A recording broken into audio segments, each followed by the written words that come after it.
Welcome, everybody, to our Monday night online series. We're excited to have you. I'm Gina Cotton with the Nebraska Auto Body Association, but I'm going to turn this over to Dave Yard, who's our chair. And unfortunately, we can't get Dave or Clay on video tonight, but they are here listening to everything we have to say. So, Dave, I'm going to turn this over to you so you can make some introductions.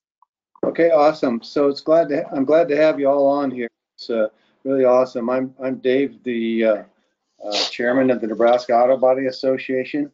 We've been working with the Kansas Association and doing a lot of good things.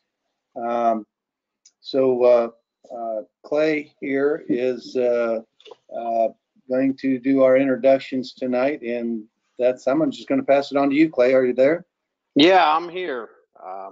So my name is Clay Hobright. I'm on the board of the Kansas Auto Body Association.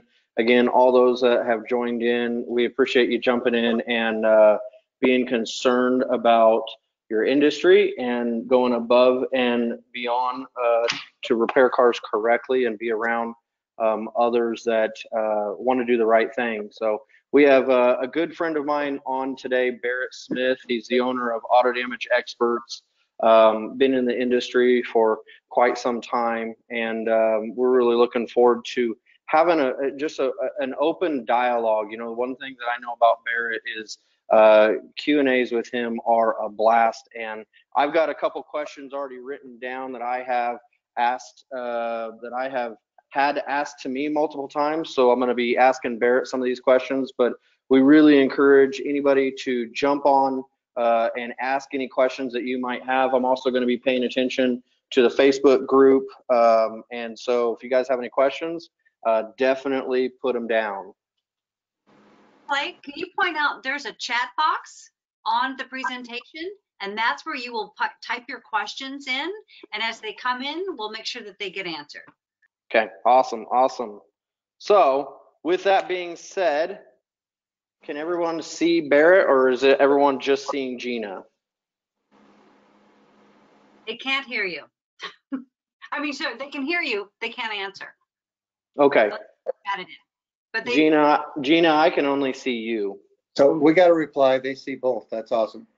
Okay, awesome. Okay, so Barrett, you want to kind of introduce yourself? Tell us what you're all about. Sure. Yeah, my name is Barrett Smith, and I'm with Auto Damage Experts, and I have a background in the collision repair industry of about 35 that I'll admit 2 years, and I like helping consumers. I like helping attorneys. I like helping auto body shops and even insurance companies do the right thing for the right reasons. And I appreciate the invitation for the CABA NABA, the Kansas Auto Body Association, as well as the Nebraska Auto Body Association. And I appreciate the members who are here to see and listen and hopefully ask questions. That's what this is all about my responses to your questions. So I would encourage you to think about it. Anything that's been bugging you or anything that you always wondered about, you know, I'd be happy to answer that. One of the things that I'd like to start off with is, you know, what Auto Damage Experts does.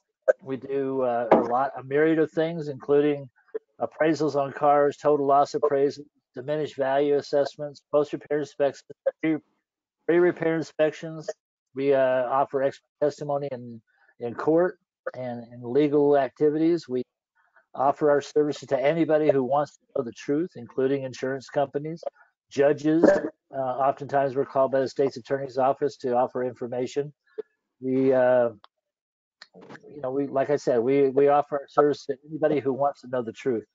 And of course, one of my passions is to coach and consult auto body repair professionals who are generally honest, ethical, quality-minded guys and gals, want to do the right thing for the right reasons. So one of the things I wanted to bring up too is the fear in this industry is one thing that really stifles communication. And I'll give you an example of that would be in most meetings I've ever attended or we've held, we always do the antitrust law, you know, disclaimer, disclosure, the notice about what you can and can't talk about. Mm-hmm. A lot of things, you know, basically what you can't talk about is you can't agree to boycott, you can't agree to price fixing, in other words, joining together and coming up with a pricing structure, or even as to how you determine your prices. But what you can talk about is a lot, and that would be what your prices are, how you derived at your prices, and that kind of thing. So there's a lot of communication that gets stifled out of fear, and fear is the number one thing that probably harms the collision repair industry more than anything. And fear is, just afraid of the unknown, of what could happen in certain circumstances. So, you know, again, a lot of people are afraid to talk about pricing. And I can tell you at my shops, I had no compunctions about it. I would call other shops and ask them what their prices were. I'd ask them how they derived at their pricing. If they asked me, I would let them know how I derived at my pricing. And we were all okay as long as we didn't conspire to come to a formal agreement on how to, or even an informal agreement on how to determine our pricing, because we want competition. That's what the antitrust laws are about, is to invite open competition so that the consumers get the best deal. So with that said, if there's any questions in that regard, I'd be happy to respond. Barrett, actually, that reminds me of a story that I went to a meeting one time where we spent a decent amount of time talking about, there was this rumor that somebody was in there that was watching about antitrust. And I remember just the level of fear that the entire room had, because then all of a sudden everyone was like, oh no, what can we say? What can't we say? Do you think that some of that is manipulated and used against our industry? Well, there's no question. It wasn't the collision repair industry that came up with the concept of being fearful of the antitrust laws. It was the excuse me, I'm sorry, I had a phone call. Um, it was the insurance companies who instilled that fear because they don't want people coming together. So Uh, what and, can so as a shop, what can we do to overcome that fear? well, that's kind of like where the point of my conversation tonight is about fear and how it really stifles the industry, stifles the independent shop owner. And the only thing you really can do is know what the laws are and how they apply to you in your particular situation. Now, antitrust laws are federal, so they're the same all across the country. Um, but shop owners and managers need to know and be very familiar with their state laws that govern their industry and their community. And it's the lack of information that really continues to kind of the handcuffs on a lot of shops. They should get out. They should talk more. That's why this venue, where you invite guests in to speak, is important, because the members can come and other people can come listen in on what's going on and learn. Knowledge is the biggest fear factor that the industry has. Say that again. What was it? Knowledge, the lack of knowledge Yeah. is the biggest fear that the industry has. So, when I say knowledge, I'm talking about the lack thereof, or or bad information, bad knowledge, incorrect knowledge. And you get that a lot from the insurance industry. You get that from other competitors who consider themselves competitors, not colleagues, or just because they haven't done their homework and they're ignorant about what needs to be done and how to go about it. But there's a lot of I, things shop owners should and could do that they don't. yeah, and I think that kind of goes not just for the shop owners, the technicians, the managers, but also for the consumers, right? Well, consumers don't know because they don't do this a lot. We know what we're doing because, well, we know what goes on because we're involved in it all day. But, think about it from this point of view. An insurance company does this day in and day out. Body shops do it day in and day out. But the average consumer, as I said, gets in a loss every 7 to 8 years. So they're not prepared to get into what they're getting into. And actually, they can get the shiz after or get taken advantage of probably 4 or 5 times before they figure it out. Yeah. And what they don't know is what could very well come back to harm them. Because when they get a car repaired and it looks fine, the glass, the paint's pretty, they have no idea what was done. They can't see, or what wasn't done, more importantly, or the quality or parts that were used, the thoroughness. Now we have the factory mandates and factory recommendations, which a factory recommendation is no different than a mandate when it comes to repair. And let me bring that point up for a second too, because if the manufacturer says it's recommended to do this, you better do it, and whether you get paid for it or not.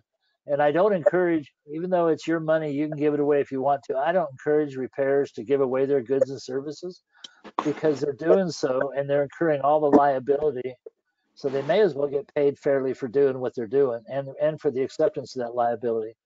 But the problem is that a lot of shops are scared. Again, we're back into the fearful thing. They're scared to raise an issue with the customer or involve the customer because they're afraid that maybe it's going to be a bad experience or the customer won't come back again. But as you and other of my clients know, that once you pull back the veil and you explain the situation, you're really seen as a hero and somebody that's doing a service to the consumer, not a disservice. So, when I very first met you, you told me you almost started our relationship off with this very conversation about becoming educated in the laws and getting to be educated about what we're doing in our business. And I remember you were a real stickler on me finding that information, me getting, educated.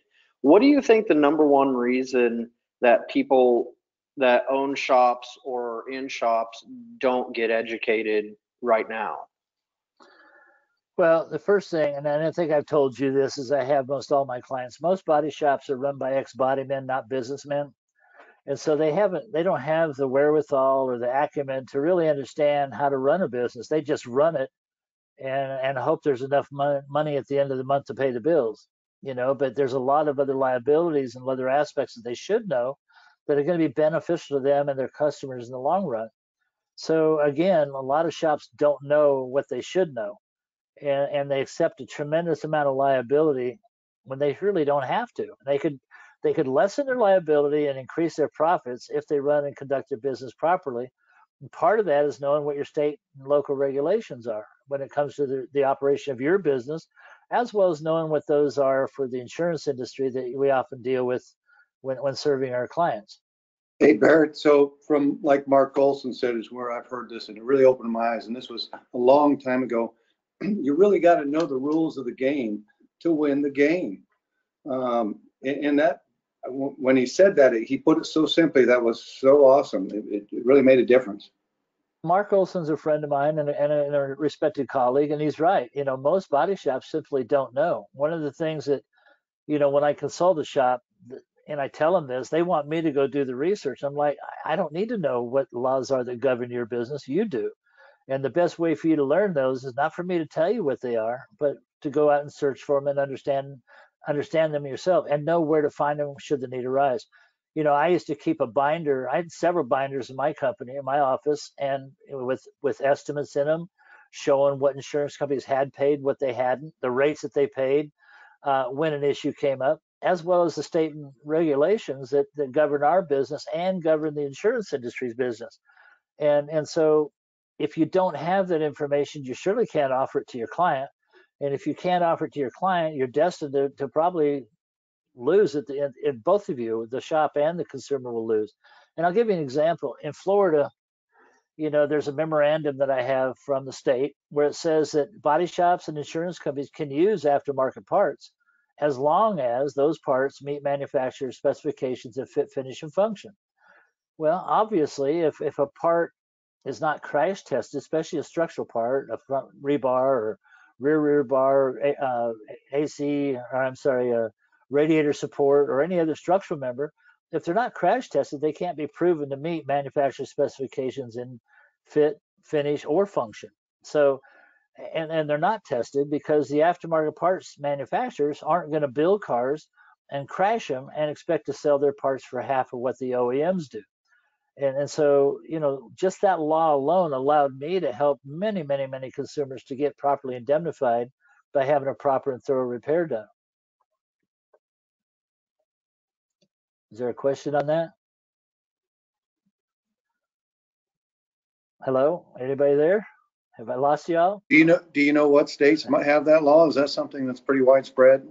Well, every state has laws and regulations. I mean, some are bad, some are good. You just have to research and find out what they are.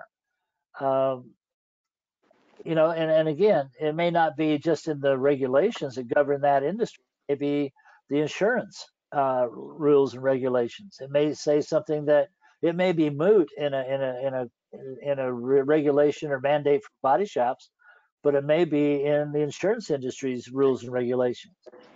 You So know, Barrett, yeah. I want to jump in here and let everybody know that's listening to this that we really would love to, if they have some questions when they're listening to this, send us those questions out. I mean, that's what this is about. We want to know what you're thinking and what your questions are, and we'll get them to Barrett, and we'll try to get those answered. So don't be afraid to be part of this. Yeah. Exactly. Yeah. Hey, I welcome Barrett, your question. Yeah, but if if I were listening to this and I had a shop, what would you say the first step moving down as far as education? You know, you're talking about becoming more educated, and let's say I'm watching this and I go, hey, okay, what do I need to do? What's the first thing I should look into? if it was the first thing I would do, would be to make sure that business was compliant with local and state regulations. In other words, if a shop has to be regulated or registered in the state, to make sure that I would do that. Now in Florida, we had to not only be registered, but our repair estimates, the verbiage in our repair estimates had to be approved by the state. And that would be each and every year. And so we would send our estimates, our estimate forms off to the state, and they would approve them and send it back. It was very seamless and not painful. And so that's the first step I would do. The second step I would do is do research in my state as to what rules and regulations govern my activity as a collision repair professional. The next thing I would do, the third thing, would be to do the same thing for the insurance industry, to understand what their rules and obligations were to the consumer, so that I could help my consumers to understand what entitlements were, not only from the repair, but also from the insurance claims practices. What are some common misconceptions that you see in shops when it comes to education? Well, unfortunately, most shops that are owned and operated by ex-bodymen receive their education either from the former owner, who was old school and probably did a lot of things that would be considered less ethical today. And there's a lot of honest and ethical shop owners out there today that are doing things in a less than ethical and probably legal manner. And they're opening themselves up to potential problems and liabilities. As far as, again, body men and women with body shops need to become business people with collision. Yeah, yeah. I remember that transition and the transition that I'm still going through with you. Uh, that mentality change of, you consistently asking me where I got the information and why I was doing what I was doing, and it almost always stemmed back to an influence from an insurance industry somehow, some way. Well, there's a couple reasons for that. One is collision repair people are very independent. Um, they like to hold on to their information, and there's two reasons for that. One is they don't want to share information with what they consider their competitors, and two, if they see them as a colleague, they really don't want to share their information in case they're wrong, and if they don't want their colleague to find out that they're wrong. And you're right. Most body shops have their behavior's been and pretty much modified or determined by the insurance industry. And I'll give you an example. I don't know how many shops are listening tonight, but I'll bet at least one of them, if not all of them, at some point in time have asked a friendly adjuster, hey, we're charging this. What are other guys charging? And the likelihood is they're not going to get a very proper response, or at least an honest response. They might get something like, well, nobody's charging for that, or, well, they're only charging this. So yeah, never take advice on how to collect money from the people that owe it to you is a term that I've used over many, many years. And it's true. And I use that with my client and my customers when I had them. I say, why would you take advice from somebody who owes you money? If you're injured, here's a good one. If you're injured in an accident, would you go to an attorney that the at-fault insurance company recommended you to? And the likelihood is no, or not no, but heck no. Now you had your own shop for a while as well. How long did you have a shop for? Well, I had several shops. The last one I had was for 15 years, and that was in Brandon, Florida. It And was what was your favorite part about owning a shop? well, my favorite part is watching my employees grow and have babies and buy houses and buy cars and enjoy life and knowing that I'm a part of that. I also liked helping consumers. I'd been through the gamut. I grew up in a body shop in Alaska, and I watched my father work and kind of cater to the insurance industry. And there was a reason for that. We were isolated. We were one of the islands in southeastern Alaska, and the adjusters finally, when faxes first came out and black and white Polaroid cameras came out, they finally came to my dad and said, listen, we appreciate what you do. You're a good quality guy. You're honest and ethical. And we want you to prepare the estimates, take a photo and fax them to us. And that'll save us from having to fly down to catch a can or we had shops in a couple different cities, but it'll help us from having to fly down there and incur that expense. And of course, my dad was elated at that because it showed an immense amount of trust and confidence in his ability, But later on, the shop opened up in town, who my dad helped start up because he appreciated competition. And then the insurance company came, hey, the shop down the road wants to give us a $2 an hour discount. Are you willing to do that to stay on the program? And that's kind of the way the DRPs of today started out. Wow, seems like that kind of spun out of control after a while, huh? It made sense then logistically, but it's doesn't make sense anymore.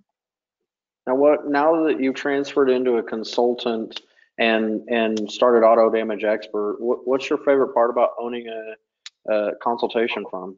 I love helping y'all. I love seeing eyes open and courage and dispelling the fears that has plagued the industry for so many years. I think you can speak to that. You're probably a lot more well-rounded, more knowledgeable than you were in the past, and you're utilizing that knowledge to help your customers. And that's really why we exist. We're like doctors and surgeons and other medical professionals who are in this to help people. I don't know if anybody's in this to get rich, but I mean, you're in this to help people, and when there's a love for automobiles. That's why I was in it. Hey, And Barrett, before we yeah, get too far down the line, we did have a question come in. I'm just going to read this to you. good. This is out of Kansas. Where can we find the laws for Kansas regarding our shops? Looking on the state website requires thousands of pages of reading and legal documents written by lawyers that are not easy to understand. Why can't KABA put out a guide for us that spells out the source definition of laws pertaining to our industry? And I think Clay may have some input for this one as well. Well, let me say this. I believe that an industry association such as Kansas Auto Body and Nebraska Auto Body could play a significant role in preparing and doing that. And they can develop committees who can look into finding that information. They have it readily available for not only their shop association members, but also for consumers should the need arise. I also encourage body shops to work together to open up those lines of communication, put that competition thing aside and start realizing that y'all are in this together and that, working together has some benefits of synergy and that you'll all be better for it. So with that said, I know Clay's done his homework and I know that he has many regulations and stuff already determined, and I'm sure that he'd be happy to share with those who are serious about looking into their own. Yeah, I mean, absolutely. With the Kansas in particular, anybody is welcome to reach out to me. I have a myriad of information that I've collected by spending time with attorneys. I've got a lot of it from spending time with people in our association. But the thing that I've noticed is there's a particular thing that you usually look for is called the unfair claim settlement practice. There's a lot, and I can send a link to all of the laws on Kansas's website. But the unfair claim settlement practice generally is what I give to my clients to make sure that they're being taken care of, being handled correctly. So again, that was because of being around people like Barrett, being around people like Tony Adams and Jeff Odenettle, and actually investing time into going into attorneys and asking these questions. Barrett, pushed me into that direction. Do you remember that, Barrett? Oh yeah, I encourage all shops to do that. And the other thing is you can't help a consumer know if the insurance company is treating them right if you don't know what is right and what's wrong. And then with that, I would encourage shops to have a link or have readily available the link to the insurance department's consumer line or the complaint line. To lodge a complaint or levy a complaint with the Department of Insurance when insurance company breaches those responsibilities. I, Here's what I also like the idea of having it on the Kansas Auto Body Association's website. That's a good idea. Yeah, I mean, I can't tell you how many times I've been to Tallahassee as a representative for the collision repair industry through ASA and I used to be president for Florida Auto Collision Association, and we would go up there and we'd spend days up there meeting with our legislatures, and they would just say we don't have any complaint. Nobody's complaining about short pays. Nobody's complaining about aftermarket parts. Nobody's complaining about these things. So things I just found out too, and one of my first presentations at an association was in Texas, ABAT, Auto Body Association of Texas, when they first opened up, and Burl Richardson is the president, he was the founder and president. What they've done is they've developed a format where consumer can lodge a complaint online, but it goes to ABAT. ABAT then categorizes it and records it and then forwards it on to the state.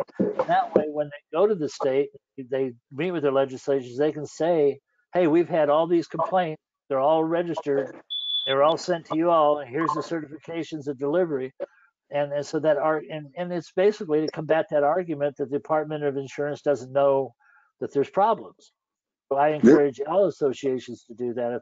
This is something we really need to do. I've talked to a lot of people working on some legislative things that are consumer-oriented things, and I hear it again and again that the same thing you just said, that you're trying to fix a problem that isn't there. There's no question it's there. This is something we need to do.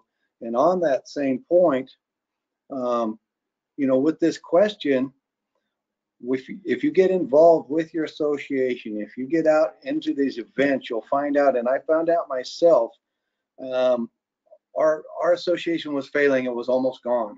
I jumped in there and I said, I want to help. I want it to survive. I remember this association since I got in this industry, and I got in it to help the association. But you know what happened is it turned around, and everything I did to help comes back, and I learned from it. And associations need help. All these things we want to do, there's just a few of us doing this, and it's getting better. We've gotten some more people that have come on board, but we need people to be involved. So my answer to that question would be get involved, be part of it, and the more involved you are, the more you get versed about these things, and the better you are with your customers. Yeah, absolutely. And if you're not involved physically or becoming a part of the solution, then at least be involved in contributing financially, being a member. I encourage membership, and I remember, I've been through it, and it's like 10% of the people do 90% of the work in an association, but 100% get full advantage of whatever they're developed. So I encourage people to join SCRS. That's a great organization. They've done a tremendous amount of work and good for this industry. And I know that associations can become SCRS affiliates, and I encourage that just to support what they do with the repair driven news and the other things. Now they've got Mike Anderson coming out on Monday mornings or Mondays, and doing the presentations with DEG.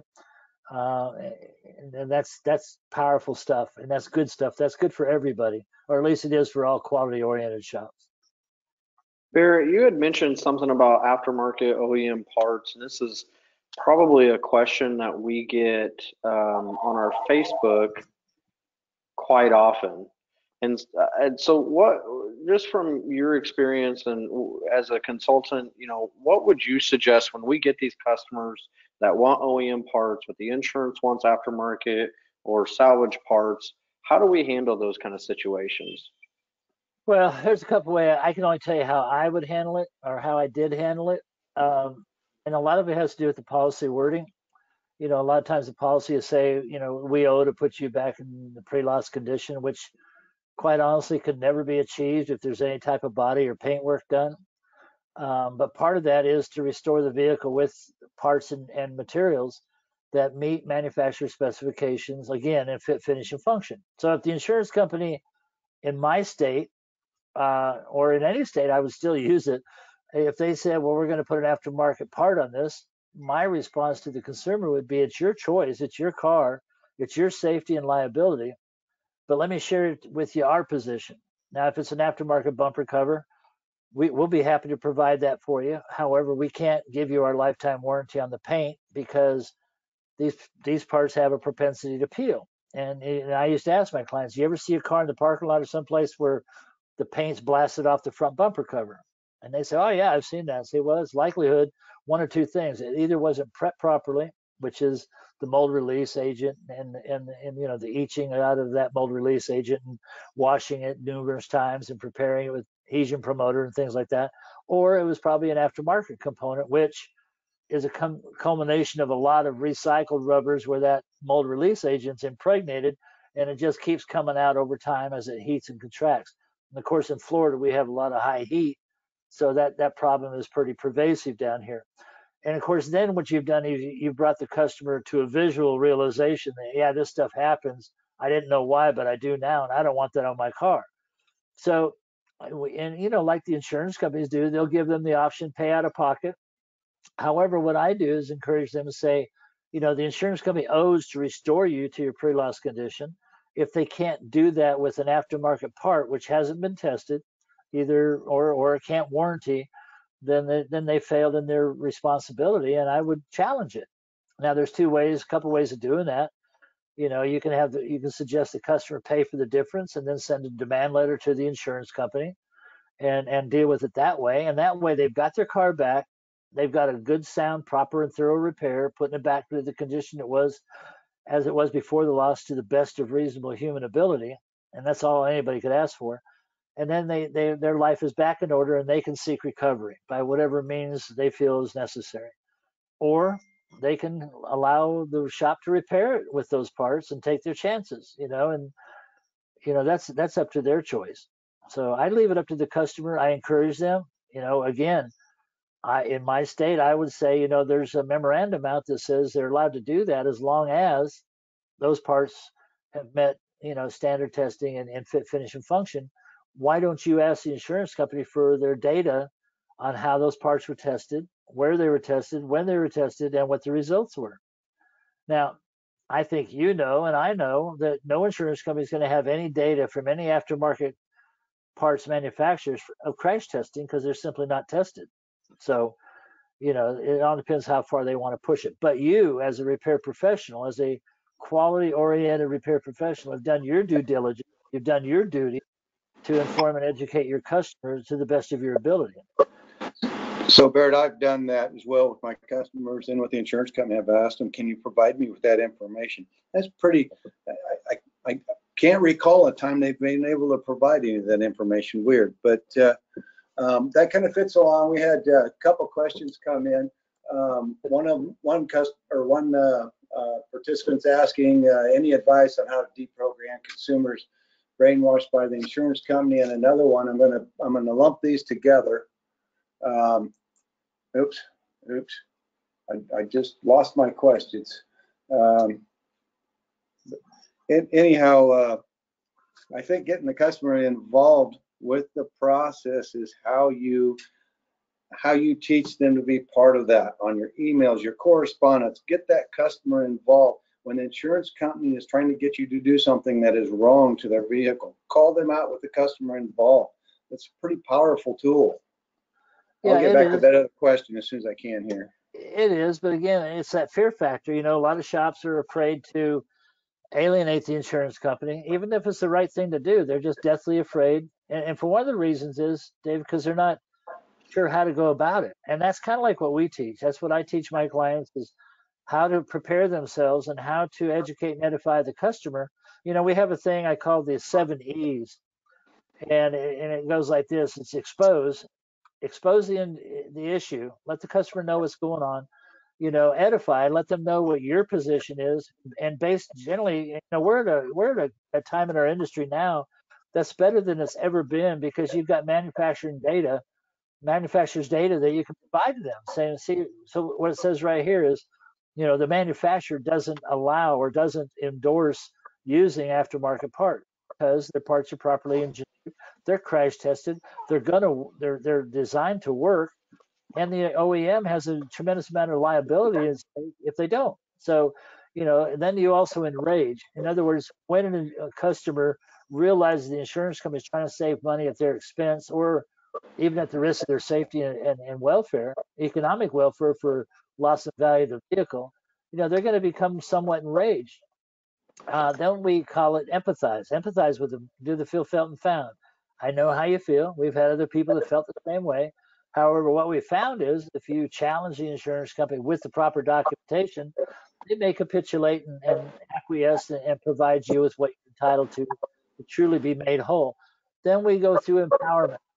You provide the customer the information, documentation, you know, history. We've had other clients who've gone through this. Here's what they've done. Empower them with the ample correspondence because they don't have the wherewithal. Then you equip them, you know, basically equip them with all the information that you need to prove your point so that they can believe you and what you're telling. It's not about money, you know, and it's about safety, it's about a reputation, it's about potential liability. And then you can go off the record and talk to them about the, you know, the Eagle collision situation. And then you want to encourage them to do something about it. And that's, we call that the 7 E's. And it works. It works well. Now, if at the end of the day the customer just doesn't care, then you have two choices. You turn them loose because their acquiescence puts you in a position of liability that's untenable. You don't want to take it on because the insurance company won't pay to blend the color, tint or blend the color, that they're only going to panel paint. You know, you may choose to forego the job because, you know, one of our biggest critics in the collision repair industry is the next door neighbor, right? You know, he comes out when you come home with your nice, clean, shiny car and he says, oh, you got your car fixed, you know, and he walks up and looks at it and it's like the color's like 3 zip codes away. And you know, he may not say anything. Well, good to see you got your car back, you know, but on the way back to his house, he's going, you know, remind me never to take my car there. So you may not want to take on that job. So what I tell my clients is that's just not a good customer for you. And it may be a better customer for the guy down the road. Now, if they come around and you've done a good job of edifying and educating them to where they understand that their safety and their economic well-being may be negatively affected, you know, then it's their choice how they want you to proceed. You know, there's another phobia here, that another fear, if you will, that shops have is going to the customer to pay out of pocket. In fact, the insurance companies use it all the time. Okay, they use it to kind of like instill their policy and philosophy onto the customer. You know, well, if you take it to that shop, you're going to have to pay out of pocket. Well, that may not be a bad thing if the customer knows why. And oftentimes, what happens is when the customer is faced with a situation where they either pay out of pocket or they accept the insurance company's way, and they choose to pay out of pocket, and they submit a demand letter to the insurance company for reimbursement, you'd be surprised at how many times they get that actual reimbursement because the insurance company knows what they've done is not going to hold up in court. But you've got to have a customer with a lot of tenacity who's willing to take it on and you know. That's the issue, and they know there's not too many of those out there. They just want to go on with their life. So we have a lot of questions that have come in. We may have to go to rapid fire a little bit here. So I'll run through a few of these here. One question here: is there a way to put an educated negotiator in the spot of a consumer without being a lawyer? Well, yeah, if you know your business and you just kind of like I explained, if you're able to convey to them what their options are, and the options are quite simply pay the difference out of your pocket and seek recovery. Let us go ahead and repair the car the way the insurance company has written it, or ask the insurance company if there's another shop in town that'll fix it per their estimate, but not one penny more. Then, or take it elsewhere. Those are really the Right. options you have. Sometimes it can be better to let that job go somewhere else. Well, it can, or it could be even better yet if you empower the customer and they seek recovery and they win, because what will happen over time, that shop will be known for educating their customers. The insurance company will be capitulating on a regular basis. And finally, as they did in my shops, they quit and they allowed us to repair the car per our estimates. So another question, what is your personal opinion of a hassle-free repair? Is an opinion of what? Of a hassle-free repair. That would be a customer pay job that comes in and pays you to fix their car properly. Would be a hassle-free. I love it. So we have another one here. How do you feel about monopoly of software, of one software company with major insurance companies with closed platforms? Do you feel this will change labor times? Don't understand the question. I think what they're saying, I think there's some companies out there are mandating that you use one type of estimating platform. Yeah, I read where State Farm just mandated, I think, CCC in a lot of areas. That's entirely up to you. I used to have all three systems in my shop when I was a direct repair program participant. And then when we cut them all loose, or cut ourselves loose, I guess probably should say, I reduced our operation to Mitchell and ADP, and eventually got rid of ADP just because it was too expensive and there wasn't any need for it. And our management system was on Mitchell also, the Ultimate system and the body shop management system. And so when the insurance company came in and they would try to impose, well, first of all, ending our DRP relationships ended any type of mandates that we had to deal with as far as having a specific estimating platform. And then when they did come in with their estimates, we had a standing rule and notification in our shop that we accepted insurance company estimates, however, it was only for informational purposes only. In other words, we would use it to maybe get data off the vehicle or review it to find out how woefully deficient the insurance company may have written it. But we pretty much wrote our own and we buy our own. And, that was the basis of negotiations, if you will, with both the customer or the insurance company was our estimate. So it was up to them rather than us doing circles and O's on their estimate. They might come in with question marks on ours, and we would be happy to sit down and go over it with them. And negotiating wasn't really a factor at our shop, and I don't encourage shops to negotiate. Let me explain about negotiating. When a shop negotiates with an insurance company, what generally happens? Goes down. I don't know of a shop that's ever negotiated with an insurance company and has gone up, where they got paid more than what they originally estimated, right? Now, here's another issue about. If they did, they're doing something wrong, I think. Yeah, either that or yeah, yeah, you're right about that. But anyway, so the other aspect of this is, we get into the legal realm is insurance companies are allowed to negotiate because they're licensed claims adjusters. Okay, attorneys can negotiate legally, and most insurance agents who are an actual licensed agent can negotiate in many states. But in most states, unless you're a licensed attorney, adjuster, or agent, you're not allowed to negotiate a person's claim. Because in a sense, what you're doing, you've offered your professional expert opinion, and let's say the repair is $3,500. The insurance company comes in with a $3,800 or $2,800 estimate, and they want to negotiate with you. What you're doing is you've taken your professional expert opinion of $3,500 in damages, and now you're giving away or conceding to your client's right, your customer's rightful entitlement. Because as a repair expert, in your professional expert opinion, you're saying in order to properly repair this car, it's going to be this $3,500. And so anything you take less than that is you're giving away your client's entitlements. Does that make sense? Mm-hmm. So you could be held culpable because you're negotiating away your client's rightful entitlements. So I didn't negotiate. My standard response was look over our estimate. If you find where we've made a mistake or an error, mathematical error, or even a typographical error, let me know. I'll address it as accordingly, and we'll let you know. And occasionally they would. I just had a client the other day, and in fact, I chastised them pretty good about it. And they may be listening in. I won't mention names, but they had prepared an estimate, and they had written for a park light and a marker light on the right front, and the car had an impact to the left front. So in their discussions, the insurance company said, "Well, why did you write for the right front?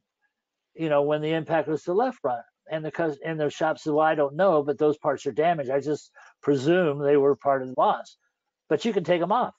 Well, that doesn't bode very well, and it doesn't look very well for the shop or their integrity. And that's one of the things I push really, really hard with my clients. And I interview my clients pretty heavily before I even engage them. That integrity. Again, we want to do the right thing for the right reasons in the right way. So integrity is a big deal with. I don't encourage shops to shoot for the stars and hope to land on the moon. I don't encourage that at all because it's not ethical and it's probably not legal to overestimate in hopes that you could accept less. So I encourage people to write it right, do it right, and charge for it right. Barrett, how many shops are you working with currently? Well, I have some that are on a retainer after the major consulting, but right now I've probably got 14 Okay, active. and how can somebody become a client of yours, or how can they start the process of being vetted to become a client of yours? Well, I would encourage them first to go to our website at autodamageexperts.com and click on the repair consulting page and just look through it and read the testimonies from other past clients and active clients. I can't tell you how long they would be a client. It's up to them. I have clients that's been with me 5 or 6 years and who use me. Here's the way it kind of works. At first, it's pretty heavy. It's heavy duty. I'm interacting with them a lot, and on a daily basis, maybe 4 or 5 times a day, to get them over the hurdle to where they start having a little bit of confidence in what they're doing. And then over a period of time, over a year, let's say, then I'm interacting with them a lot less because sort of like riding a bike. I'll be there to hold the bike up and I'll run along with you. But at some point in time, I'm going to let go, and you might crash and burn, but I'll pick you up, dust you off, and we'll get going again. So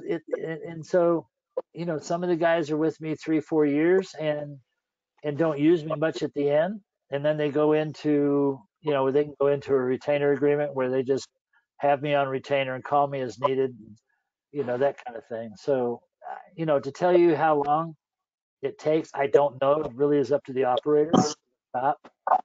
As far as the litmus test, there really is. And I interview my shops, as you know, a lot, spend a lot of time on the phone, getting to know one another. And I can pretty well tell right off the bat what kind of character they are.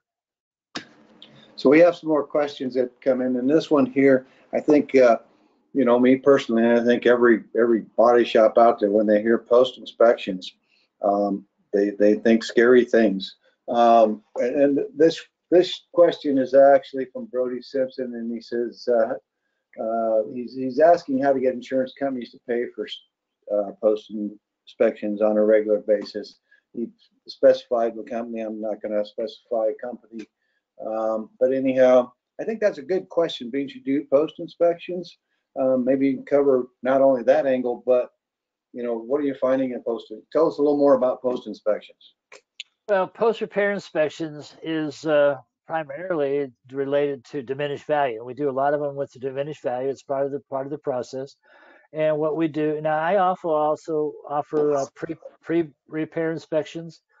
We do monitoring, in-process monitoring. In other words, visit the car at different stages of repair. And generally, that's not paid by the insurance company. It's paid by the consumer or the attorney, if attorney is involved. As far as having an insurance company pay for a post-repair inspection, I don't think they're going to. It's not part of the responsibility they have. It's going to be a consumer issue.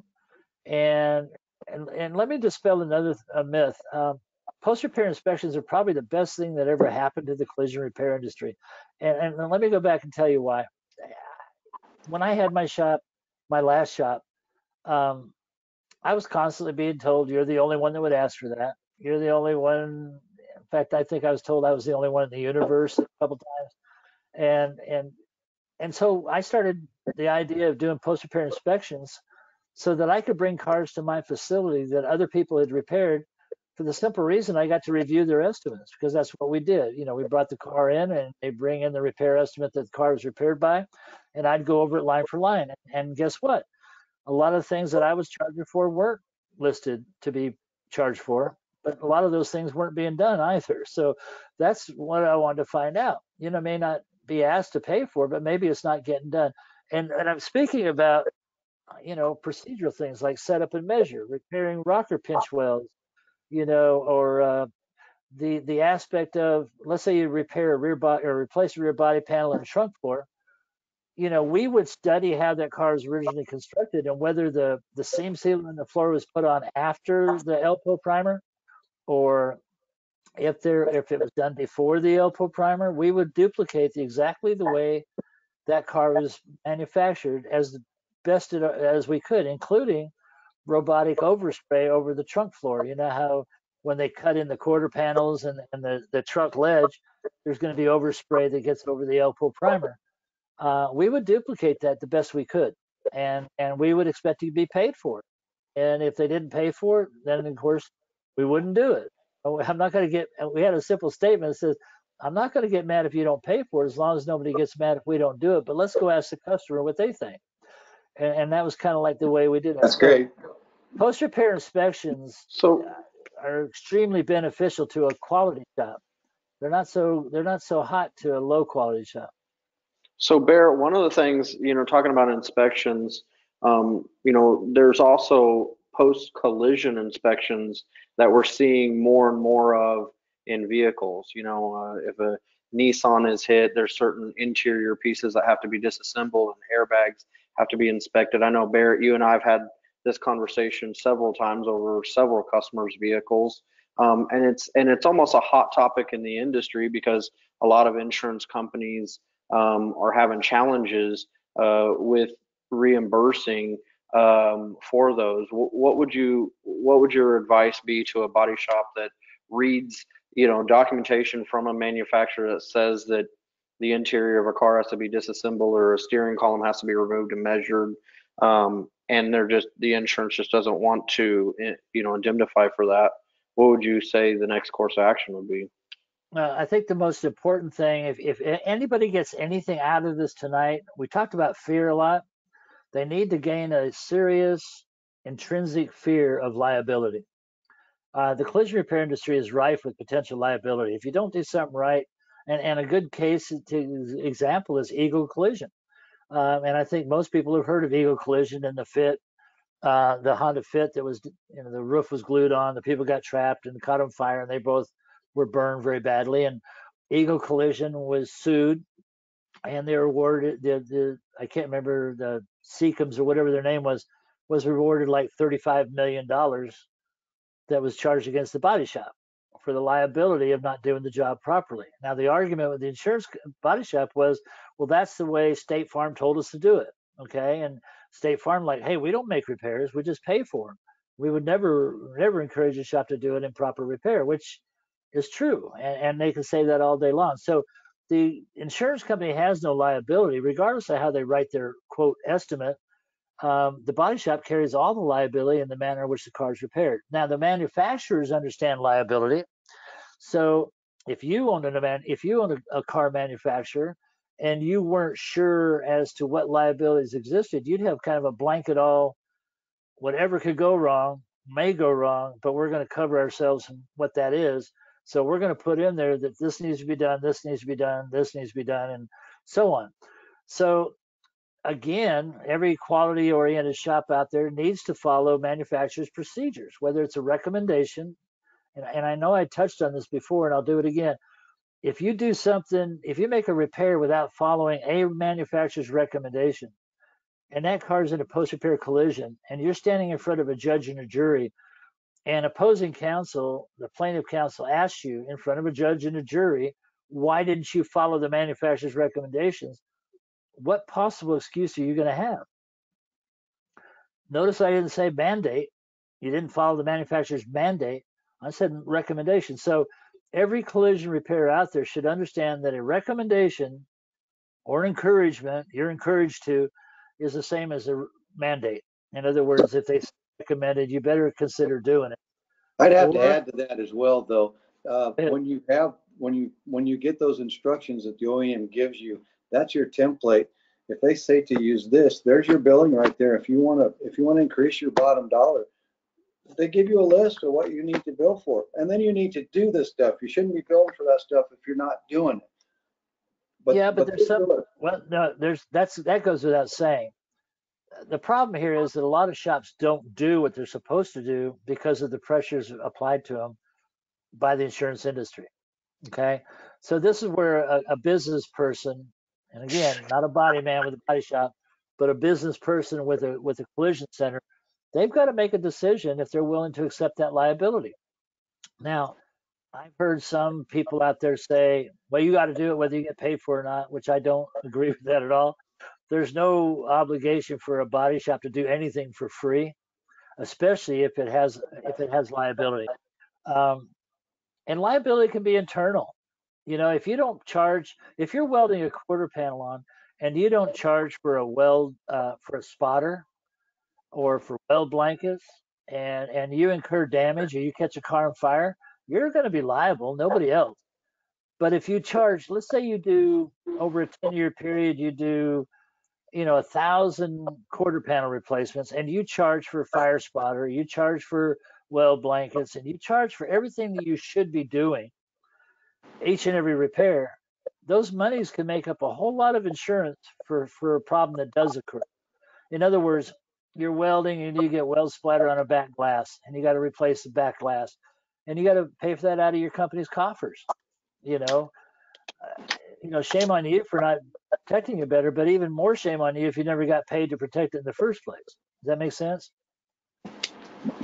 Yes, yes. So we have a few more here. I'm in no hurry, so anybody who wants to keep it on, I'll be happy to do so. So Juan Rodriguez wants to know your opinion on shops that are trying to save cars from being total losses. He continues on from there, and I know my answer for that, but he goes further to say that they have agreements that don't make any profit, that their techs have no work, and basically they're fixing cars as a hobby, it sounds like. Well, I tell my clients, and Juan is a past client of mine, and he's a good friend of mine and a colleague. I tell my clients, you can give it away if you want, you just can't do it for very long. And I don't encourage people repairing total losses. Total losses are total losses for a viable reason, and that's really contingent upon the state laws. If the repairs exceed a certain percentage, or the cost of repairs plus salvage equals the ACV, whatever their formula is. If the car's a total, it's a total.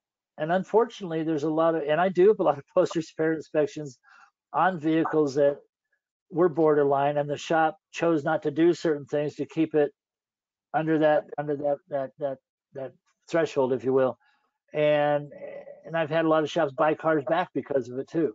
So, that's one of the benefits of the post-repair inspection, is that it creates accountability in their community. I mean, shops, and understand, I knew all the shops in my community because I was ASA president for 2 different counties, and I was in all those shops and met them at meetings and stuff like that. And when I started doing post-repair inspections, not too many of them were happy about it because they misunderstood exactly what the benefits to them were. And the benefits to them was that, if I don't get paid to do this and I don't do it, and Barrett inspects this car, I'm going to be in trouble. So I gave them a reason. I was the boogeyman, and I didn't mind that because I wanted cars repaired properly and I wanted shops to get paid fairly. So if you write your estimate properly and the car totals, it's a total. And if you run your business properly and you have a very good repair contract or repair authorization / contract, you're going to get paid fairly for the efforts that you involved in, in that total loss, such as storage, administrative fees, estimate fees, and a lot of other costs and fees that are incurred in that normal process. Right, without the liabilities, that's just huge. Zero liabilities. And my technicians didn't like to see what they perceived to be a perfectly repairable car go over the curb either. But if you have good work and you have good following and good referrals, we can keep those guys busy, and there's good money in total loss. Although artificial intelligence is going to be taking a lot of that away, because they're going to be totaling cars via photo estimates, and they're going to try their best to get cars to go to a storage-free holding area until they can evaluate, what the damages are and if it's a viable repair. And with that said, they're going to be doing their best to get it moved to a DRP, in that process. So James Wilson is on fire here. He sent about 5 questions here, or 5 questions for you here. And I'm just going to give them all to you at once here. And if you need me to repeat something, you just let me know. But and again, I see these questions and immediately a lot of things come to mind. But he wants to know, who assumes the liability for a safe and proper repair? Is it possible to serve 2 masters, the client and the insurer? Can you explain a tort letter? And when an OE recommends only OE parts and the insurer approves imitation parts, who assumes the liability? So I'm throwing a lot at you. If you need me to repeat, yeah, that's okay. Yeah, we'll start from the back. The liability, when you install aftermarket parts knowing that they're not crash tested, you can incur the liability for doing that. Now, what I encourage my shops to do is present all the information, in other words, the 7 E's. And if the customer still doesn't want the hassle, because a lot of them don't, or they're afraid their rates are going to go up, or they're afraid they're going to get canceled if they push the insurance company, well, then you can agree to do it as they want you to do it. But I would have them sign a hold harmless liability waiver. Now, and there's a lot of arguments, will that waiver hold up in court? I don't know of any agreement that is absolutely impervious to being overturned, including when I was an insurance adjuster, we had release of all claims and demands, and they were often challenged. And if the courts felt that it wasn't appropriate, or the injuries were more severe than what was provided for, then they could overturn it. So, but here's the thing: when you explain to your customer, you have them sign a hold harmless listing what the part or parts are or what they're not doing. Then what you've done is you've really empowered the consumer, you've edified the consumer, you've taken the opportunity to have them be totally aware, have the wherewithal that what you're doing was against your recommendations. And the likelihood that it's not going to become a problem. And if something should happen, the customer is going to remember that he signed it, and the likelihood he's not going to pursue it. If they do, then that's why you have a liability carrier. But I don't know. And if I've had clients who come in and bring their custom pickups in and say, remove the back bumper and put this roll pan on it, I would have them sign a hold harmless, because I knew that without the bumper on there, they were opening themselves up to potential, impact related issues. So, but they would sign it because that's what they wanted. So, each body shop owner or manager is going to have to make a determination, if that's what he wants to do, if he's willing to put his company's reputation, or accept the liability. What was one of the other questions? Let me see. We started with okay. Is it possible to serve 2 masters? Okay, so No, that's going to be a fun one. Not in the collision repair industry. You can't be a direct repair program shop and serve the insurance company's needs at the same time as serving the entire needs of consumers, because as the good book says, you'll love one and hate the other, which is absolutely true, because they're diametrically opposed. The insurance company is doing their best to, insurance companies have 2 issues in life. One is to save money, and the other one is to avoid liability. Nobody understands liability better than an insurance company, and they understand that when they pay to do a repair, and the repair is done, the liability for that repair rests with the shop. So if the parts are questionable, and there's enough evidence in the country and in past litigation, and even with State Farm's, litigation, all that, there's enough evidence to support that aftermarket parts are questionable. There's no supporting information that suggests that aftermarket parts are indeed equivalent to original equipment parts. So I'd have to add right there and jump in there. When you start talking aftermarket parts, I mean, we could talk forever just about that. Oh my God. I mean, we got a decertified list that comes out every month. I don't know. I think it's every month. I got a whole bunch of them. I save every one of them. So if you're using aftermarket parts, my God, are you checking that decertified list and calling your customers? You fixed a car 10 years ago and put a part that's now decertified. Well, even if the part is certified, it doesn't mean it's equivalent. It just means it's past. Good. It's a good point. It just means it's Yeah, who's doing the certification? Well, it's the certification company that's hired by the aftermarket parts certification. I can tell you a story about that. The acronym is out of my mind. What is the name of the certification? Aftermarket parts. Kappa. Yeah, thank you. When Kappa parts first came out, the insurance companies tried to avoid liability by saying, we only want Kappa certified parts. So one day I was fixing a car and the customer said it was okay to use it. We got our standard disclosure and disclaimer and liability waiver. And I ordered the parts and I went out to check them in, and the two fenders didn't have Kappa stickers. Because what we would do is we'd actually leave the big part on, tear off the certification part, and put it in the file. So I called, I think Keystone at the time or whoever it was, and I said, listen, there's no, these parts, I need different fenders. These don't have Kappa stickers. And the guys, we'll take care of it. Don't worry about it. And about an hour later, the driver came in and handed me a roll of about 500 ICAR, or not ICAR, but of Kappa stickers. And says, here you go.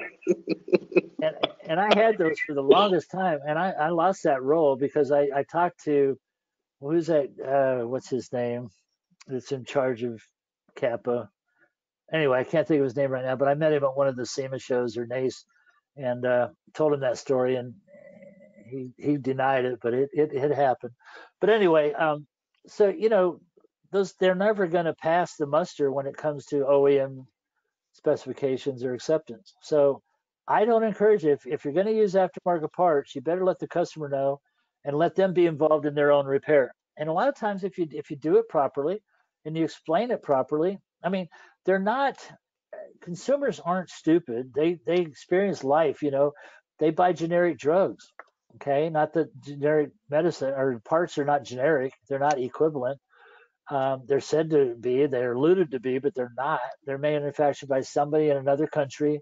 We don't even know what the composition of the metal is. Okay, we know that weights differ. We know that welds differ, but those are all good reasons why they shouldn't be used. And if they are used, you need to CYA as a repair, because we know what I'm doing right now is well known throughout the industry that they don't meet manufacturers' specifications every time. So it's like Russian roulette. Which one are you going to use and how are you going to know? And just because you get a Kappa sticker doesn't mean they accepted liability, because they don't. Yeah. Anyway, that was that issue. What was the other one? Sorry, I had my mute on. I think you covered them there. James, if we missed something there, just shoot it back to me and we'll get it covered. So he said something about a tort. He said something about a tort letter. You did, yeah. Yep, that's right. Let me tell you, let me explain that. The restatement of torts is a Latin term for when somebody causes you harm, they have to make you whole. They have to indemnify you. And it's called, they're called the tortfeasor. In other words, they cause the tort. So in the legal terms, the tortfeasor owes what's necessary to make you whole. Now, when you're involved in an accident and this other guy hits you, it's important to remember that guy owes you, or that guy or gal owes you for your damages. Now, as sound, reasonable human beings, we understand that he probably has insurance, and that his insurance will step in and take care of it and make it all go away. So at the scene of the accident, we're like, yeah, sorry it happened, but this is going to be very inconvenient. Can I have your driver's license and insurance card? And you take pictures of it. Hey guys, I'm sorry. I know, yeah, stuff happens. And you just assume the insurance company is going to step in, and he is too. They're going to step in and make it all better. Okay, so when you guys leave the scene of the accident, you're out of his mind. You're gone. It's over. I'm going to worry about the rest of my life. You on the other hand, you have to take your car to a shop.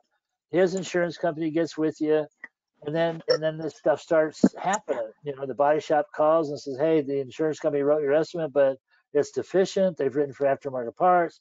You know, this and that." Well, it's important for the customer to understand when they're dealing with a tortfeasor, or in other words, they're a third-party claimant. They're the victim of somebody else's negligence. And I assume here everybody understands first party and third party. If not, I'll explain. But anyway, if you understand that he understands that somebody else is at fault, you might need to let him know that. The insurance company doesn't owe him anything. Okay? The insurance company doesn't owe him anything, and the guy who hits him owes him everything. So if the insurance company should fail to properly indemnify the client, the customer, well, the customer that can then turn their attention back to the guy that hit him and say, hey, listen, your insurance company isn't providing what's necessary to indemnify me. Therefore, I'm not going to deal with them. I'm going to look to you. You know, you either step up or I'm going to sue you. And I'm sorry about that, guys. Anyway, I'm either gonna sue you, or you're gonna pay for my damages, or you may want to call your insurance company and tell them to get on the ball. And you'd be surprised how effective that could be. What happens is most body shops, like consumers, just assume that it's up to the insurance company to handle it, and it's not. And that's the difference between a first party where you're making a claim against your own policy, and a third party claim where you're making your claim against somebody else's coverage.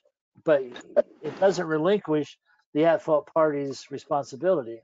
You're just more or less dealing with their insurance company as a courtesy to them, because that's what, you know, do it unto others as we would like to have done it ourselves.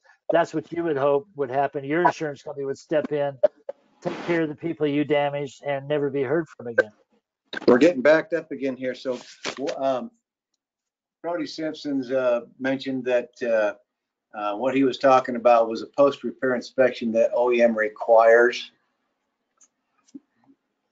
Well, I'm not sure what he means by post-repair inspection required.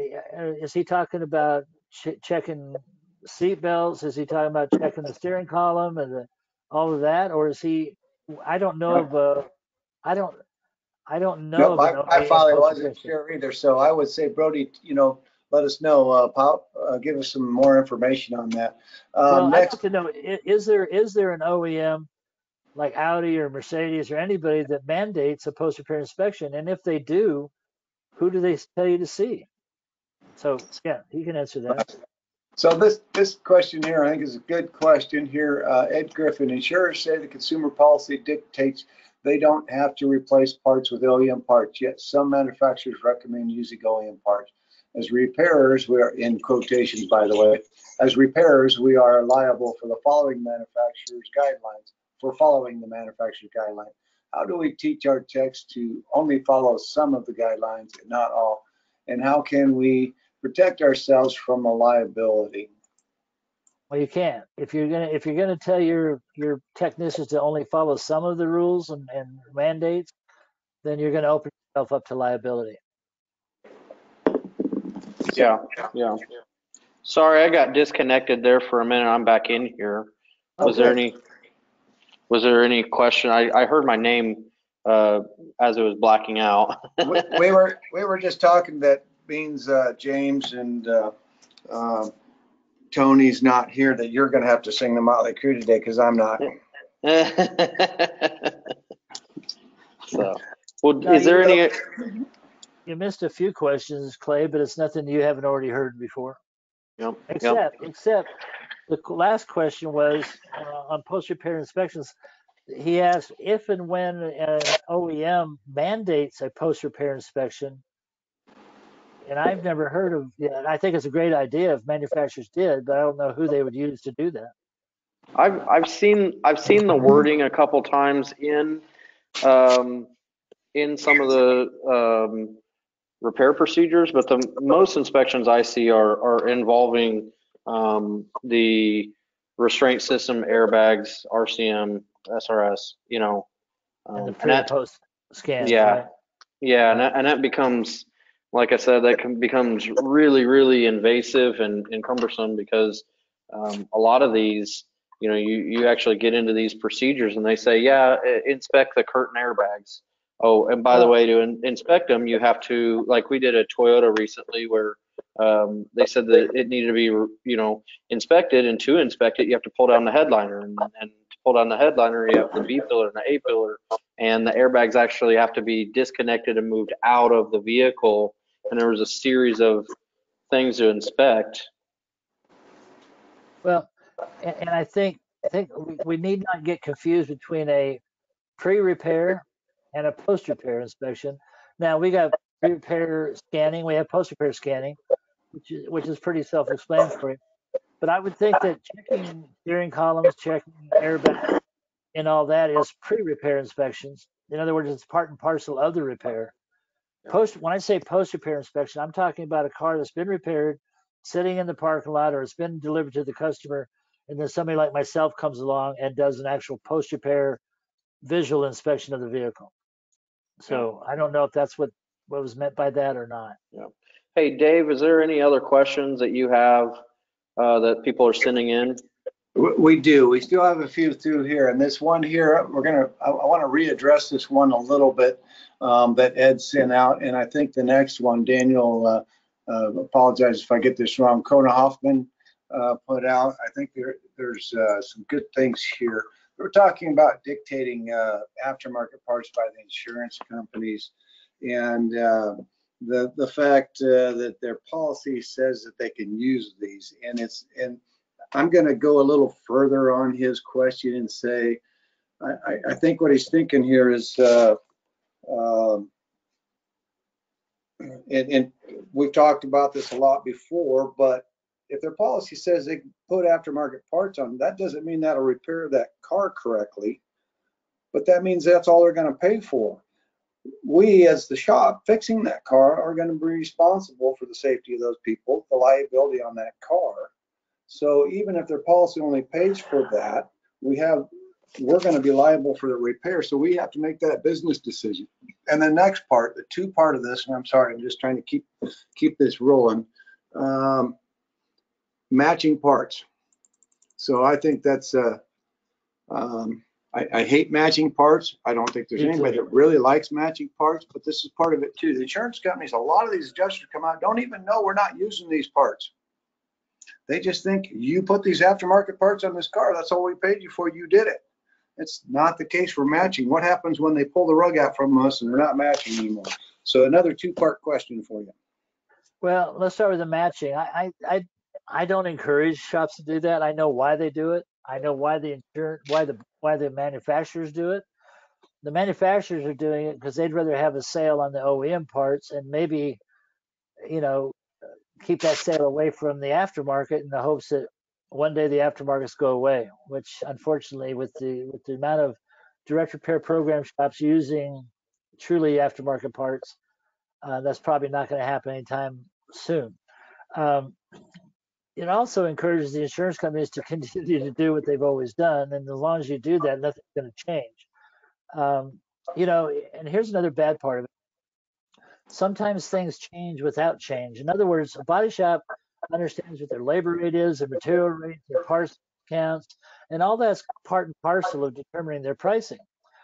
When you take and you reduce one of those income sources, one of those income streams, such as parts, and your percentages drop, your gross profit drops on that element of your business, and you can't make it up by raising your labor rates or other tangible rates or charges, then you take a hit, you take a loss. And already I think industry wide across the country, the average shop is generating a 2% net income.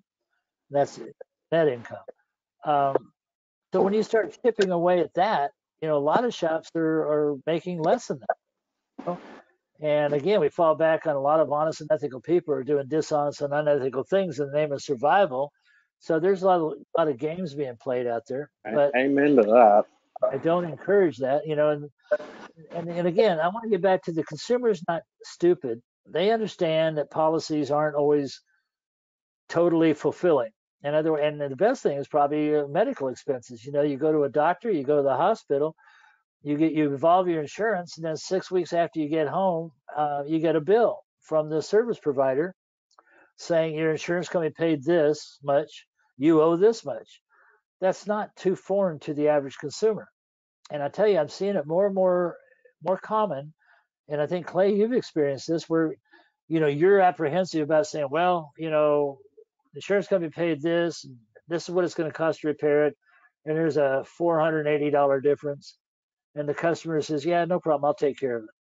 Yeah, that's absolutely one of the biggest. I mean, I would say that's the elephant in the room that I hear all the time is, are you charging customers? Yeah. What do you do? It's like this, almost like, well, how do you keep your doors open? And what do you mean? Yeah, exactly. And it's becoming more commonplace. It's becoming, other clients I have of mine are experiencing the same thing. Now, obviously, when you get into three, four, $5,000 difference, well, there's some issues there that need to be addressed because that's beyond most people's realm of understanding. But it really is a benefit to a quality-oriented shop because now you get to expose the insurance company's poor behavior. You get to say, Yeah. well, here's this, and here's what the manufacturer says. This is what we should do. And of course, the insurance company's general argument is, well, we don't pay for that. Nobody else charges for that, or some other ridiculous response the consumers easily see through. And again, if it's a third party claim, they can turn their attention to the at fault party and he can call his insurance company, explain to them, explain to me why I'm being sued because I've bought your insurance for the last 30 years and I shouldn't be having to go through this. So, but again, that all is part and parcel of a quality shop involving their customer. If you don't involve the customer, you have no recourse. You're doing them a disservice. If you repair the car poorly, you're doing them a disservice, of which you can be held accountable under most state guidelines, most state laws and regulations for deceptive business practices or, workmanship issues. There's all sorts of laws that are consumer protection laws that you could be held culpable for. So there's only one way to do it, and that's the right way, and where you're going to make everybody aware, uh, everybody accountable. And if you don't hold the insurance companies accountable or the appraisers accountable, they have no reason to change their behavior. So it's just the right way to do things. So we do have quite a few questions piling up yet. So I'm saying that's a good sign. That's a good sign. We got some good stuff going on. I appreciate all of your great feedback. So I do too.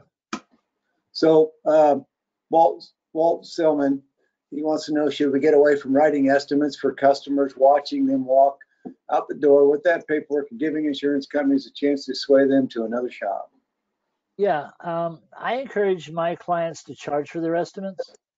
And there's a couple reasons why. I think people were born with a 3-estimate DNA where they just know if they're involved in an accident, they're supposed to get 3 estimates. I don't encourage shops to comply with that or be involved in that. What I do is I used to tell my prospect clients that, hey, thanks for coming in. We do a dog and pony. I would show them, what, look at the car, and we offered. Let me get back up. At one time, we, like everybody else, offered free estimates. It was in all of our marketing, on our signage, yellow pages, website. And I noticed that my closing ratio was diminishing over a period of time. And I kept firing on my staff, my managers, and we got to pick up on this. What's the issue? And I started doing follow-up calls. And then one time, I finally did a follow-up call to a client who happened to be in the Chamber of Commerce with me. And he said, Barrett, let me tell you what's going on. He says, this shop up the road is sending their clients to you to get their estimate with the promise that if they bring the car to him, he'll save their deductible. And the reason being is because my estimates are very thorough. They were very thorough, and it would take me 2-3 hours to do an estimate, oftentimes.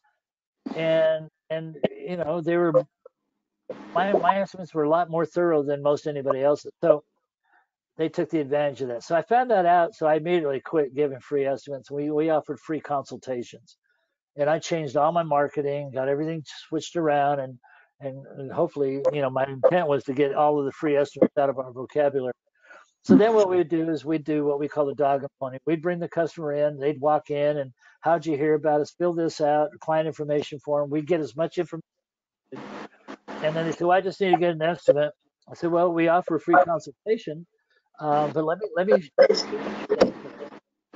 I said, if you go around and you get 3 estimates, you submit those to the insurance company. Do you have any idea which one they're going to pay? And this is when insurance companies, were evaluating and paying off the sheets. And they would say, they'd look at me and go, well, probably the cheapest. I said, okay, well, you're probably right. I says, is that the kind of repair you're looking for? Is the cheapest? Well, no, I want it repaired right. Okay, I get that. That's why we're here. But let me ask you this. Do you think if you're going around to shops and they're not as, forthright as we are, do you think a shop might artificially write a low ball estimate in hopes of getting your car in the shop? And then once they get it in, they write a supplement and start charging what's reasonable? Well, yeah, that's possible. Okay, well, no, we don't do that. What we do is we do a comprehensive assessment. Um, sometimes we encourage dismantling portions of the car with the understanding we may not get it back together again. The bumpers are twisted or whatever. Anyway, our closing ratio stayed about the same. We lost a few, but they weren't good customers. If they were shopping for the lowest price, because a lot of times what happens, and I think everybody here has heard that or experienced it, they've already got an insurance estimate. They think it's way too much. So they go around town trying to find a cheaper estimate so they can make a few bucks or save their deductible. That's not a good client for a quality shop. So we didn't mind losing those. And the ones we did capture, generally they would come in and we'd show them that, all the things that we'd found and go over the estimate. And we did it in such a professional manner that they decided that's where they wanted to leave the car and get it repaired. So that's my story on that. So I don't encourage shops to do estimates for walk-ins. I encourage them to give free consultations. And if the customer is looking for a quality and thorough repair, then by all means, let them sign up. And what we charge, and you guys could charge what you want or not, but we charge $75 per estimate and then 3% of the estimate amount. So that's a challenge. I know I deal with that every day at my shop. When we try to get that car scheduled in, get it in the door, and write a repair plan, blueprint the repair. And we have a lot of insurance companies that really push. We need this preliminary estimate before we do anything. So you send them a junk estimate, waste your time, comes back, and then you do what you're supposed to do. So it is a waste of time, but it is hard. That is a really tough battle to get past that. And my hat's off to the shops that have done. I know some shops have done a great job at that, and I'm not there yet. Trying to get there, but it's tough. I would also encourage, Barrett said it earlier that it's quite a bit easier to repair cars these days simply because the manufacturer has so much information. But even furthermore, we have the education through social media. I've yet to have one customer. We don't write estimates, and we haven't probably for a couple years. And I'll tell you, with how complex vehicles are these days, I've yet to have one customer not understand that we just cannot write a correct, honest, and ethical estimate without going through a particular process. And I liken it to, going to a doctor's office. You'd never have a doctor diagnose you out in the parking lot. They have to come in and take tests before they can actually give you a real diagnosis. It changes the altitude. I mean, it changes the attitude really quick. That customer goes, well, that seems reasonable and that seems right, because I will challenge that there's nobody that can write. And Barrett, you can back this up if you want. I mean, I don't think there's a single person that can actually write an actual correct estimate without accessing the manufacturer's guidelines and disassembling the damaged area. Well, you can't even do it without pre-scan. I mean, anymore, because that's one of the first things the manufacturer calls for. 100%. So, and there's a cost involved with that. So once again, because of the manufacturer's standard procedures or repair procedures, the industry is in a whole lot better position than it's ever been as far as edifying and educating the consumer as to how important collision repair is and all the safety aspects. And now you get into this AI with lane departure and slowdown and all this automation. It's even more important. And a good shop without, I hate the term seize the keys, but I mean, that's what you're to do, is to try your best to encourage the customer to leave the car at your shop, but do it under viable reasons, such as in order to do an estimate, first thing we need to do, according to the manufacturer, is do a pre-scan, and then it gives you the door to explain what a pre-scan is and why it's important. And, by the way, you could have DPCs going on right now and not even know it unless you get a pre-scan. So I'm not trying to scare you that your car's unsafe, but we really don't know what we don't know. Excellent, excellent, and great added information, Clay, as well. Next question we have here. Ed Griffin wants to know, do insurers have the right to deduct some of the shop's total loss fees from a consumer settlement check? No, I don't think they have question. the right. I don't think they have the right, but I don't think it's been tested. And basically what needs to happen is it needs to go to litigation in the various areas. And a lot of times, if like in Florida, in my community, small claims is up to $5,000. I think in Kansas, in your area, Clay, isn't it up to 10 or something like that? No, it's 5,000.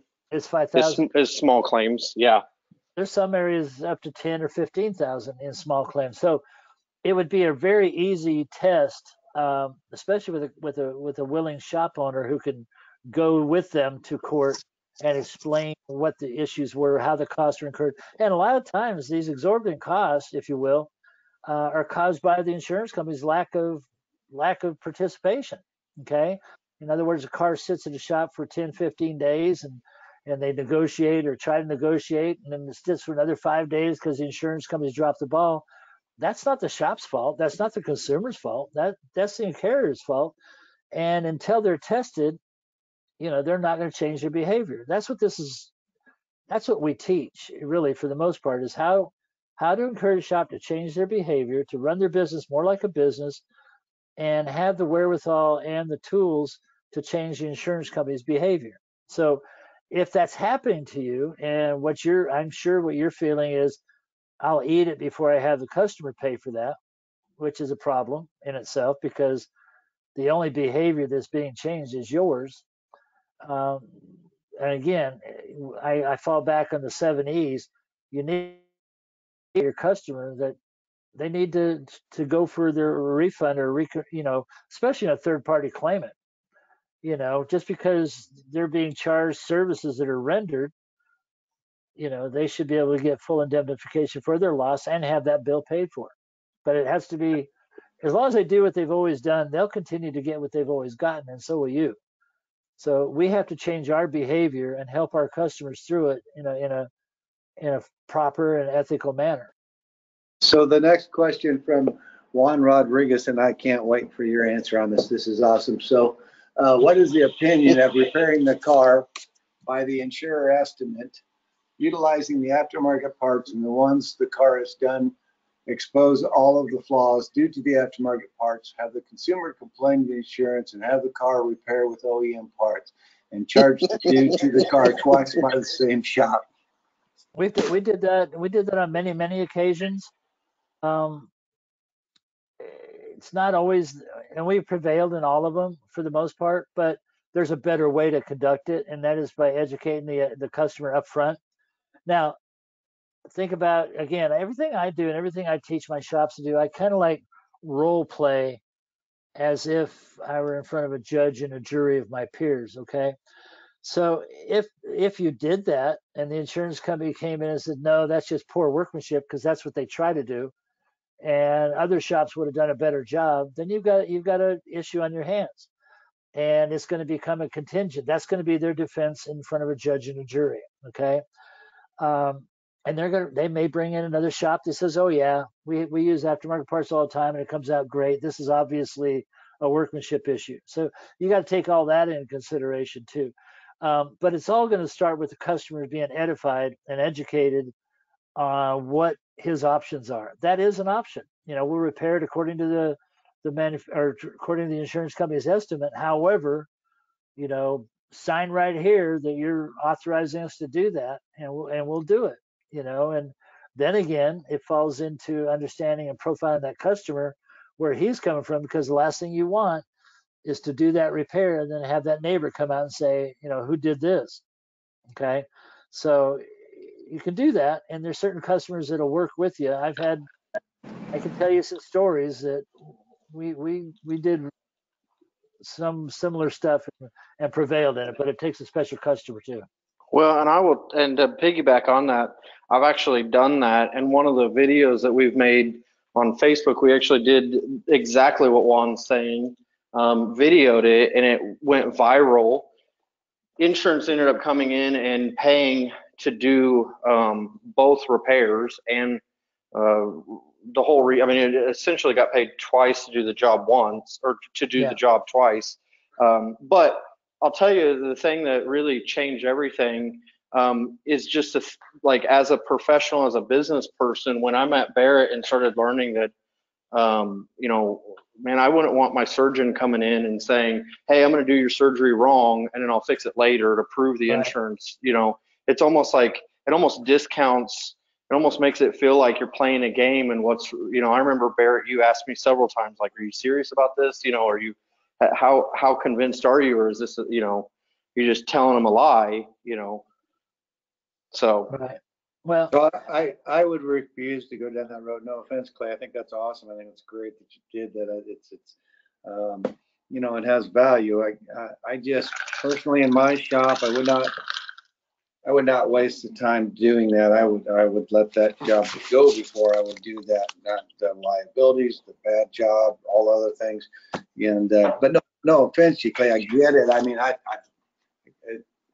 that's good stuff.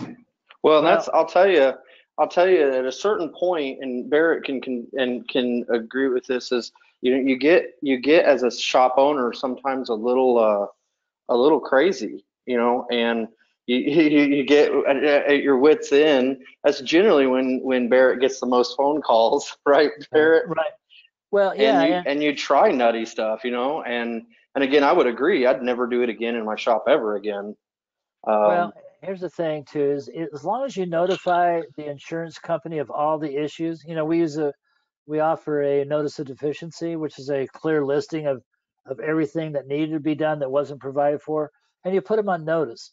At that point in time, if the customer decides to go ahead and repair it the way they've written it, then you've got your rear end covered, because you can go in court and you say, listen, we notified them, we notified the client, we did what we were paid and asked to do, and this is what the results were, and we warned them.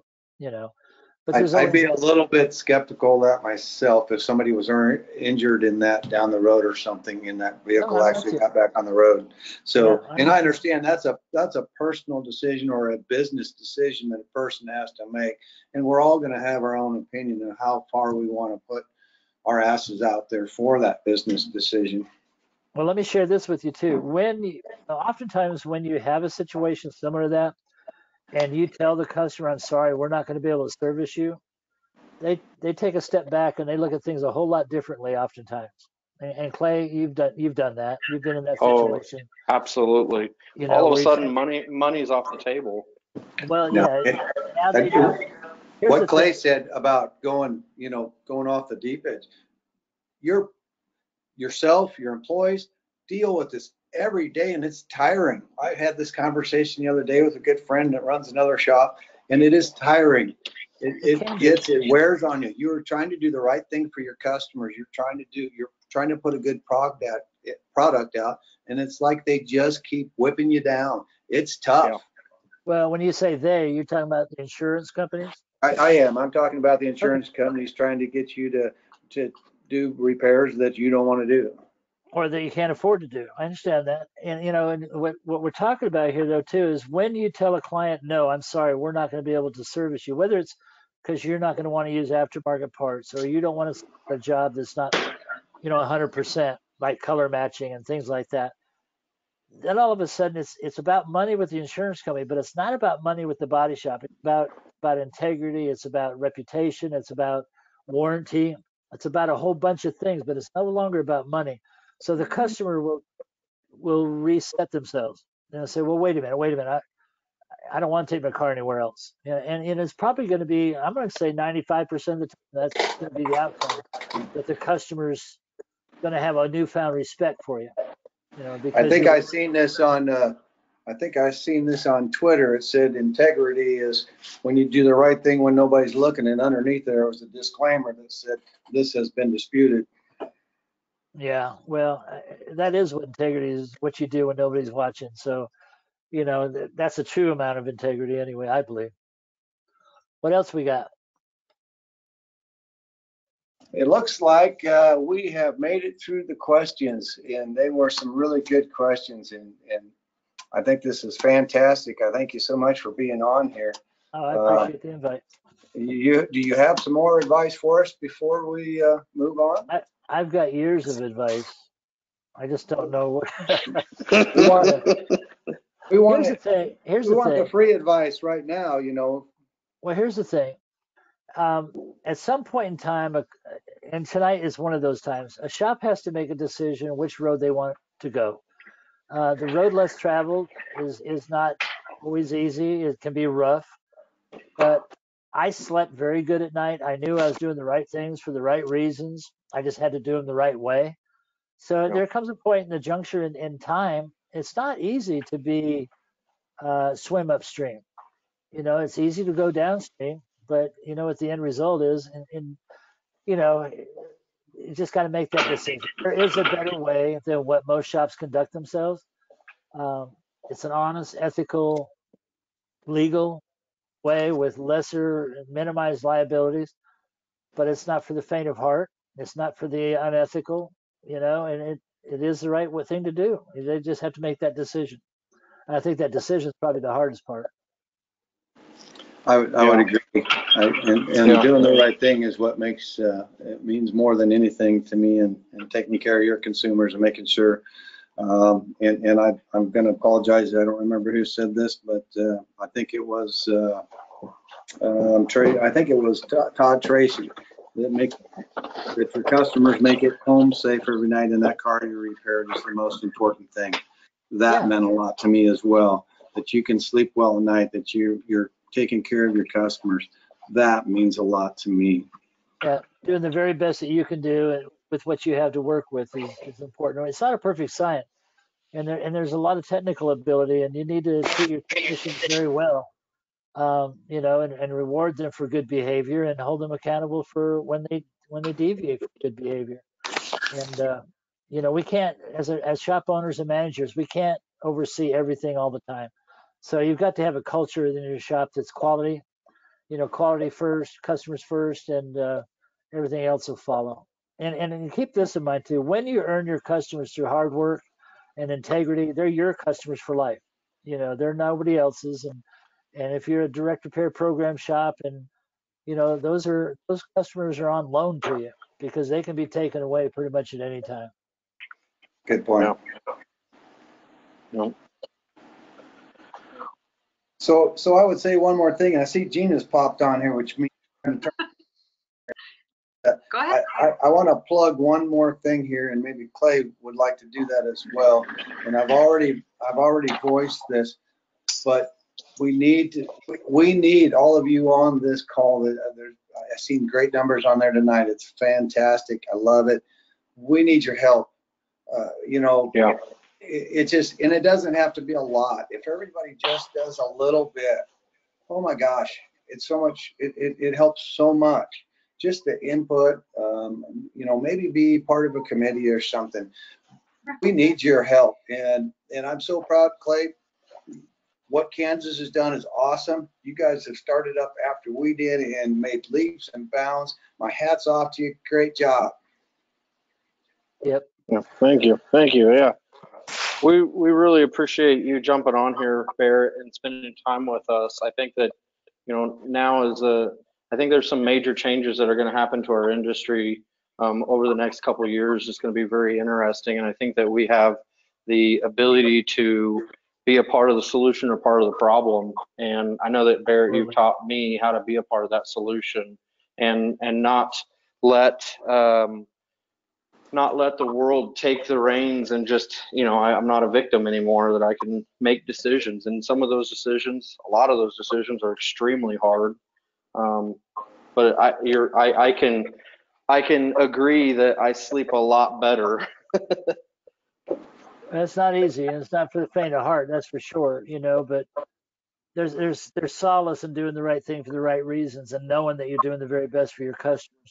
One thing I'd add before we close too is, I do a monthly article with Body Shop Business Magazine called Ask the Expert, and I encourage everybody to read that. And also, if you have any questions, you can pose them to Body Shop Business Magazine, and I'll be happy to respond to them. Jason, I just got a report from Jason Stahl, the editor there, and he says it's one of the most widely read and popular articles in their magazine. So that was very nice to hear that. And I encourage you guys to help me keep it up by reading it. And you can also respond to them online with your thoughts and questions too. So. Well, this was fantastic. Absolutely fantastic. We had little technical issues on the start end, but this is, I think, by far one of our best seminars we've had. Very informative. I loved the back and forth. You were amazing. The wealth of knowledge is I'm like, I don't even know a lot about this industry, and I feel like I've learned so much right now. Now you want to go out and buy a body shop, right? Right, tomorrow. Yeah. I love the last points that were made, because I think about, I'm a new grandma, and I think about, I've got my grandkids in that car, and I want to know that it's safe. And I look at the outside, I'm like, oh, it's pretty. Isn't this look pretty? That doesn't mean anything. It really does matter. Your integrity matters. And this is part of why we're doing these webinars, and we're opening them up to everybody. I get pushback, say it should only be members. I said, no, it should be everybody involved in the industry, because we want everybody doing the right thing for the right reason. Amen. And so I appreciate what you're doing. And that is our message, is that we just want integrity across the board. And if we can educate everybody, anybody to do the right thing, that's what we're all about. So I thank you. If you want to send me the information, I can send a link out to your, how to get in touch with you. When Sure. I can send it to all the people that attended this call. I have a list of those people. I'm happy to do that. But this was over the top fantastic. Great. I'm glad. Good. Thank you. Thank you. Good deal. Well, let's close it out. I'm sorry that we, nobody sang any Motley Crue tonight, but we are kind of like backups, the fallback plan here, Hey, George Strait. Yeah, I don't know. Yeah, Clay, you got any George Strait? No, you're not going to get me to sing. Fantastic. Barrett, thank you. Thank you all for having me. I appreciate it. Thank you, everybody, for attending. And we will see you in 2 weeks for the next seminar, and I'll send out information for that one as well. But I hope you include me on that list, Gina, if you would. Let me know when the next one is, and I'd be happy to participate or at least watch. You know what I'm saying? Will do. Thank you. Thank you, Barrett. Night, everybody. Bye.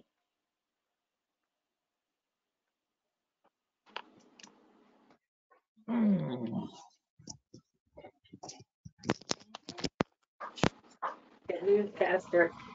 What?